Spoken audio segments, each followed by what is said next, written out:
GVMC deputy mayor ఎన్నిక ఒక technical కారణంతోనే quorum సరిపోక వాయిదా పడిందని, అంతే తప్ప కూటమిలో ఎటువంటి పొరపచ్చలు లేవని, రేపు జరగబోయే డిప్యూటీ మేయర్ ఎన్నిక సజావుగా సాగుతుందని సభ్యులందరూ హాజరై పూర్తి కోరంతో డిప్యూటీ మేయర్గా జనసేనకు చెందిన గల్లి గోవిందరెడ్డి ఎన్నిక కావడం తథ్యమని అంటున్న ఉత్తర నియోజకవర్గం ఎమ్మెల్యే విష్ణుకుమార్ రాజుతో మా విశాఖ ప్రతినిధి Dattatreya face to face.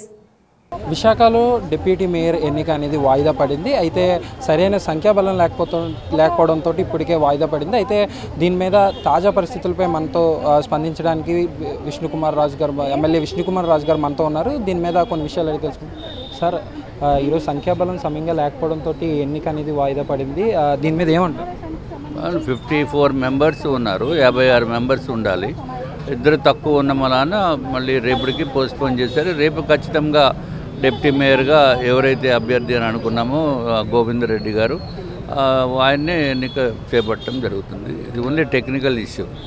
Sir, కూటమిలో కొంత కలహాలు ఉన్నాయి, అందుకే ఈ పరిస్థితి వచ్చింది అని అంటున్నారు. దీని మీద ఏమంటారు? చాలా తప్పు. కూటమిలో కలహాలు ఎక్కడ ఉన్నాయండి? ఒక పార్టీలో కొంతమంది కార్పొరేటర్స్ మరి ఎందుకో వాళ్ళు రాలేదో మనకైతే తెలియదు. కూటమిలో కలహాలు కానీ అటువంటిది ఏం లేదు. ముందుగా కొంతమందికి ఇన్ఫర్మేషన్ అది గ్యాదర్ చేయలేదు, అందుకే కొంతమంది రాలేదు అనే ఒక వాదన కూడా వినబడుతుంది. దీని మీద గవర్నమెంట్ జీవీఎంసీ అధికారులు సుమారు 1 week back 10 days back already మనకి కమ్యూనికేషన్ ఇవ్వటం జరిగింది. సో ఇన్ఫర్మేషన్ లేదు అని అనటం అనేది కరెక్ట్ కాదు. సార్, ముఖ్యంగా చూసుకుంటే ఈ ఎన్నిక ఏదైతే ఉందో జనసేనకు సంబంధించిన వ్యక్తి కాబట్టే కొంతమంది సపోర్ట్ చేయడానికి ఇష్టపడట్లేదు అనే ఒక వాదన ఉంది. దీని మీద ఇది ఎట్లా కాదు కదా, ఇది జనసేన, బీజేపీ, టీడీపీ అనేది కాదు. కూటమి ప్రభుత్వము నాయకులు ఏ విధంగా డిసైడ్ చేస్తే దాని ప్రకారమే జరుగుతుంది.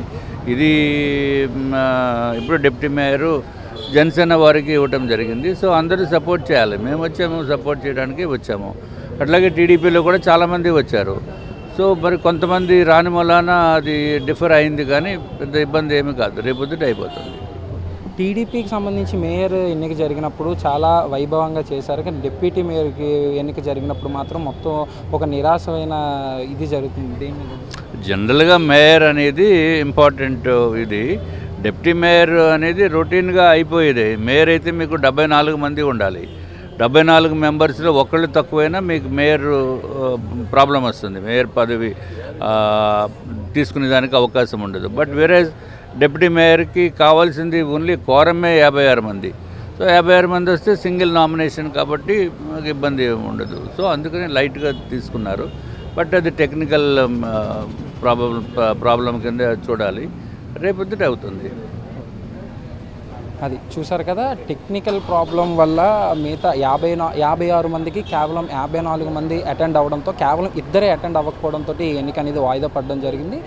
రేపు ఖచ్చితంగా కూడా ఎట్టి పరిస్థితుల్లో కూడా ఈ ఎన్నిక ఏదైతే ఉందో డిప్యూటీ మేయర్ ఖచ్చితంగా కూడా అయి తీరుతుందంటూ కూడా ఆయన చెప్తున్న పరిస్థితి కనబడుతుంది. ఇది కెమెరామ్యాన్ మురళితో క్లిక్ టీవీ జర్నలిస్ట్ దత్తాత్రేయ.